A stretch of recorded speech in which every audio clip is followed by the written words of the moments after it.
Barely more than a year has passed since the start of his campaign, and already Alexander has accomplished all that he set out to do.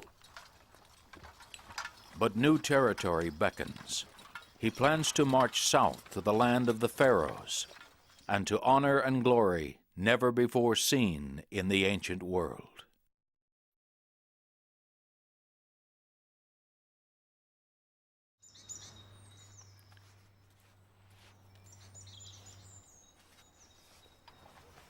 At age 23, Alexander, king of Macedonia, has driven the Persians out of the entire Mediterranean. Now he can return home to a life of comfort and ease. Instead, he chooses a soldier's life and pushes ever deeper into the Persian Empire.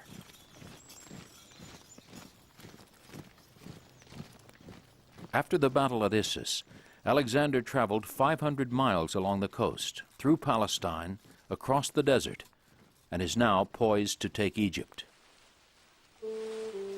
Sailing down the Nile, he gazes upon a civilization that is already 2,000 years old. Wherever he goes, Alexander is embraced by the Egyptians as the great deliverer. Linked by years of Persian oppression, Greece and Egypt are at last united under a single sovereign.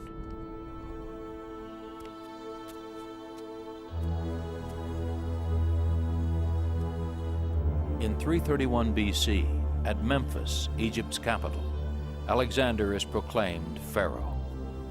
His empire now covers nearly 500,000 square miles. Because his new subjects believe pharaohs are descended from gods, Alexander is regarded as divine.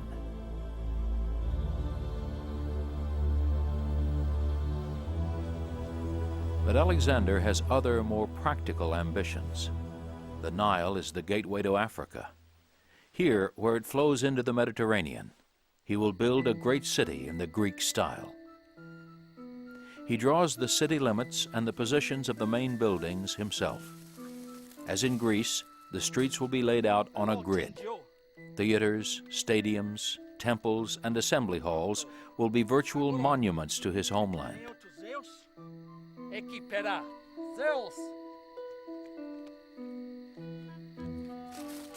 When he runs out of chalk, he resorts to barley.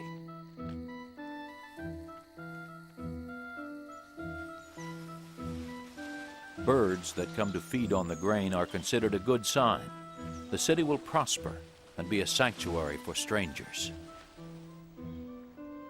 He calls it Alexandria.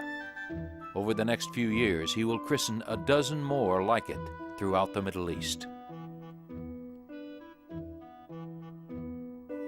Each of them is a miniature Greece transplanted to alien soil.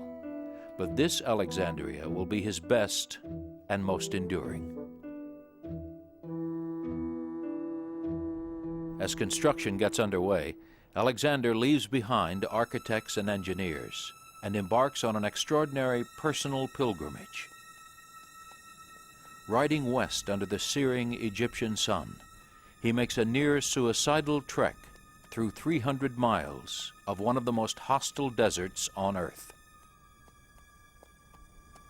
Secretly, he has resolved to invade the Persian homeland. But before he takes his army into harm's way, he seeks the advice of the gods. After 14 days, exhausted to the point of collapse, he arrives at an isolated oasis called Siwa.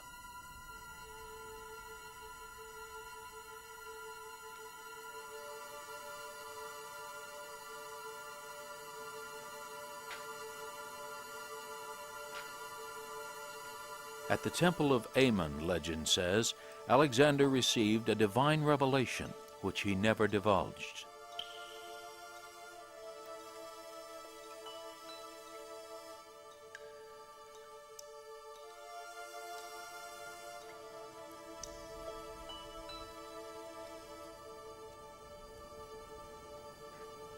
The priests now acknowledge him the son of the god of gods, Zeus.